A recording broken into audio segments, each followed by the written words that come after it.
यह कहानी महाभारत काल की है। एक बार श्री कृष्ण और अर्जुन नगर भ्रमण के लिए निकले हुए थे।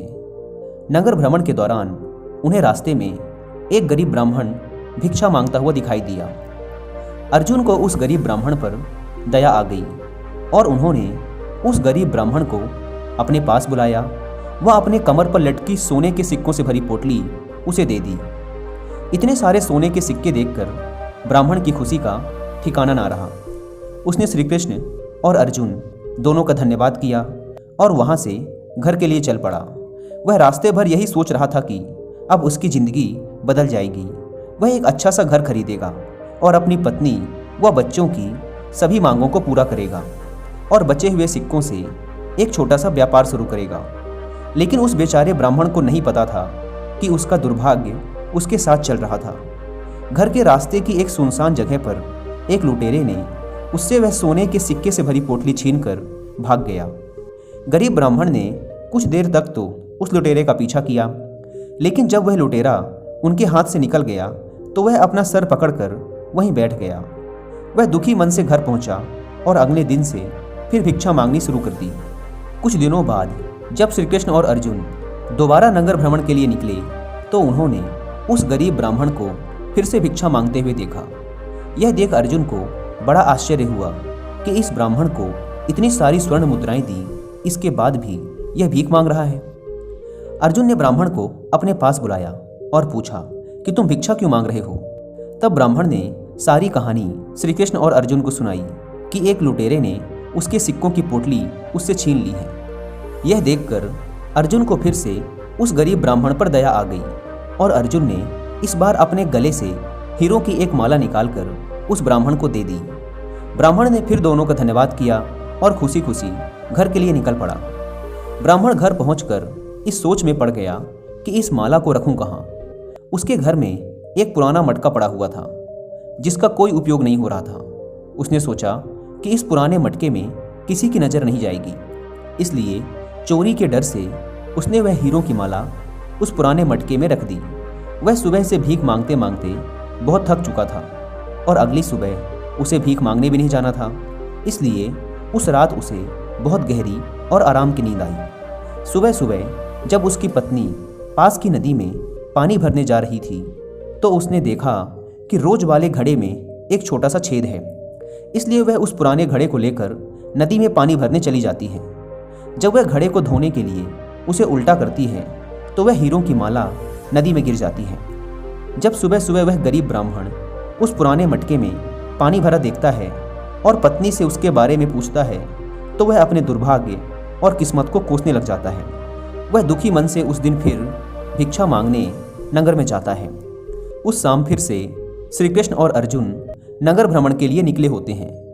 जब वे दोनों दोबारा उस गरीब ब्राह्मण को भिक्षा मांगते हुए देखते हैं तो अर्जुन फिर उसे अपने पास बुलाकर कहते हैं कि तुम अभी भी भिक्षा ही मांग रहे हो।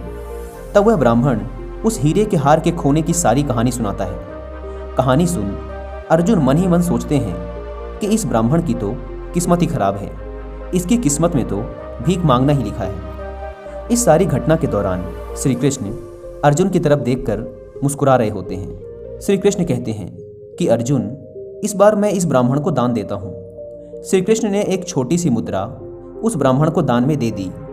यह देखकर उस ब्राह्मण को बड़ा आश्चर्य हुआ, लेकिन उसने कुछ भी नहीं बोला। धन्यवाद करके वहाँ से चला गया। उसके जाने के बाद अर्जुन ने श्री कृष्ण से कहा, जब मेरी सोने की मुद्राओं और हीरे के हार से उसका कुछ नहीं हुआ तो भला आपकी इस छोटी सी मुद्रा से उसका क्या भला होगा। कृष्ण मुस्कुराए और बोले, तुम बस उस ब्राह्मण का पीछा करो। दोस्तों, अगर आप गीता, महाभारत और महाभारत की कहानियों को ऑडियो फॉर्म में सुनना चाहते हैं तो आप इन्हें सुन सकते हैं कुकू एफएम पर। कुकू एफएम पर मुझे ये 5 ऑडियो बुक्स का ग्रुप बहुत पसंद आया, जिन्हें आप एपिसोड बाय एपिसोड सुन के गीता और महाभारत की पूरी नॉलेज को ले सकते हैं। जिसमें पहली ऑडियो बुक है महाभारत से हर युग में सच होने वाले 11 सबक। इसमें महाभारत की 11 सबसे बड़ी सीखों को समराइज किया गया है। दूसरी ऑडियो बुक है महाभारत का महारथी वीर अभिमन्यु। इसमें टोटल 56 एपिसोड हैं, जिसमें आपको अभिमन्यु के जन्म से लेकर उसके वीर गति प्राप्त करने तक की पूरी कहानी बताई जाएगी। तीसरी ऑडियो बुक है on the meaning of Mahabharat. इसमें कुल 26 एपिसोड हैं, जिसमें आपको बताया गया है कि पिछले हजारों सालों में इस महान महाकाव्य में क्या क्या बदलाव हुए हैं और अमेरिका व यूरोप के महान थिंकर्स ने महाभारत के बारे में क्या क्या कहा है। चौथी ऑडियो बुक है महाभारत। इसमें कुल 100 एपिसोड हैं और इसमें सारी महाभारत को आपको ऑडियो फॉर्म में सुनाया गया है। पांचवी ऑडियो बुक है भगवत गीता। इसमें कुल 20 एपिसोड हैं जिसमें आपको पूरी भगवत गीता सुनाई गई है। दोस्तों, अगर कुकू एफएम की बात करें तो यह इंडिया का लीडिंग ऑडियो बुक प्लेटफॉर्म है जहां आप इंडिया की किसी भी लैंग्वेज में और किसी भी बुक की ऑडियो बुक को सुन सकते हैं। दोस्तों, नॉर्मली आपको कुकू एफएम के पूरे 1 साल का सब्सक्रिप्शन 399 रुपीज़ का पड़ता है, लेकिन यदि आप डिस्क्रिप्शन एंड पिन कमेंट पर दिए गए लिंक से इस ऐप को डाउनलोड करके उसमें कूपन कोड WI50 यूज़ करते हैं तो आपको पूरे 1 साल का सब्सक्रिप्शन पड़ेगा सिर्फ 199 रुपीज़ में, यानी रोज 1 रुपये से भी कम की कीमत पर। लेकिन ये 50% ऑफ वाला ऑफर सिर्फ पहले 250 लोगों के लिए ही वैलिड है, इसलिए देर न करें। Link description and pin comment पर दी गई है, एक बार जाकर जरूर चेकआउट करें। आइए अब अपनी कहानी पर वापस लौटते हैं। यहाँ रास्ते में वह ब्राह्मण भी सोचता हुआ जा रहा था कि इतने बड़े राजा होकर श्री कृष्ण ने इतना छोटा सा दान दिया। इतने में तो मेरे परिवार के लिए एक दिन का खाना भी नहीं आएगा। वह ब्राह्मण यह सब सोचता हुआ जा ही रहा था कि रास्ते में उसने देखा कि एक मछुआरे के जाल में एक मछली फंसी तड़प रही है। उसने सोचा कि इस एक सिक्के से मेरा तो भला होगा नहीं, इस बेचारी मछली का ही भला कर देता हूँ। उसने उस मछुआरे से उस मछली का मोल भाव कर उसे खरीद लिया और अपने भिक्षा पात्र में पानी भर के उस मछली को उसमें रख लिया। वह मछली को वापस नदी में डालने जा ही रहा था कि तभी उस मछली ने अपने मुंह से हीरों की एक माला उगली। यह वही माला थी जिसे उसकी पत्नी ने नदी में गिरा दिया था और फिर उस मछली ने उसे निगल लिया था।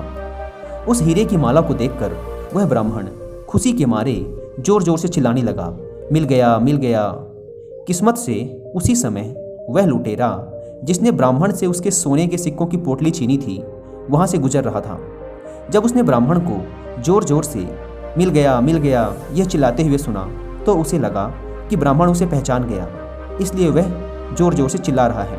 अब ब्राह्मण महाराज युधिष्ठिर के दरबार में मेरी शिकायत करेगा जिससे मुझे दंड दिया जाएगा। दंड के भय से वह लुटेरा ब्राह्मण के पैर पकड़ने लगा और उसे वह सारी स्वर्ण मुद्राएं वापस कर वहां से चला गया। किसान ने खुशी खुशी उस मछली को नदी में वापस छोड़ा और अपने घर चला गया।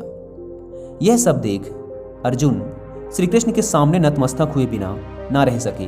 उन्होंने कहा, वासुदेव, जो काम स्वर्ण मुद्राओं की थैली और हीरे के हार ना कर पाए वो आपकी इस छोटी सी मुद्रा ने कैसे कर दिया।